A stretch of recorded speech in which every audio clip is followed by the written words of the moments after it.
فیصل آباد کی chemical factory میں بوائلر دھماکے سے جاں بحق 20 افراد کی 2 مختلف مقامات پر اجتماعی نماز جنازہ ادا کر دی گئی۔ زندگی ہارنے والوں میں ایک ہی خاندان کے 4 بچوں سمیت 7 افراد بھی شامل ہیں۔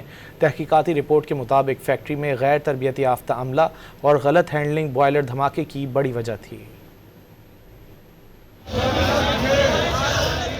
فیصل آباد کی کیمیکل فیکٹری میں بوائلر دھماکے سے جاں بحق 20 افراد کی 2 مختلف مقامات پر اجتماعی نماز جنازہ ادا کی گئی۔ 12 افراد کی نماز جنازہ ملک پور، 8 افراد کی نماز جنازہ بابا چک میں ادا کی گئی۔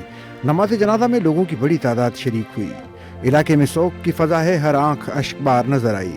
17 زخمی زیر علاج ہیں۔ زندگی ہارنے والوں میں ایک ہی خاندان کے 4 بچوں سمیت 7 افراد بھی شامل ہیں۔ ورثہ غم سے نڈھال ہیں۔ تحقیقاتی کمیٹی نے رپورٹ اعلیٰ حکام کو جمع کرا دی۔ رپورٹ کے مطابق فیکٹری میں غیر تربیت یافتہ عملہ اور غلط ہینڈلنگ بوائلر دھماکے کی بڑی وجہ تھی۔ فیکٹری کے پاس NOC بھی نہیں تھا۔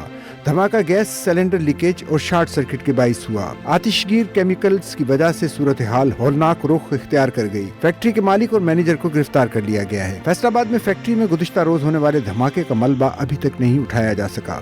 کیمیکل فیکٹری سے نکلنے والی گیس سے مکینوں کو سانس لینے میں دشواری کا سامنا ہے۔ فیصل آباد کے علاقے ملک پور میں گزشتہ روز کیمیکل فیکٹری میں دھماکے سے قریبی 9 مکانات بھی تباہ ہوئے۔ علاقہ مکینوں کے مطابق انتظامیہ آپریشن مکمل کر کے غائب ہو گئی ہے۔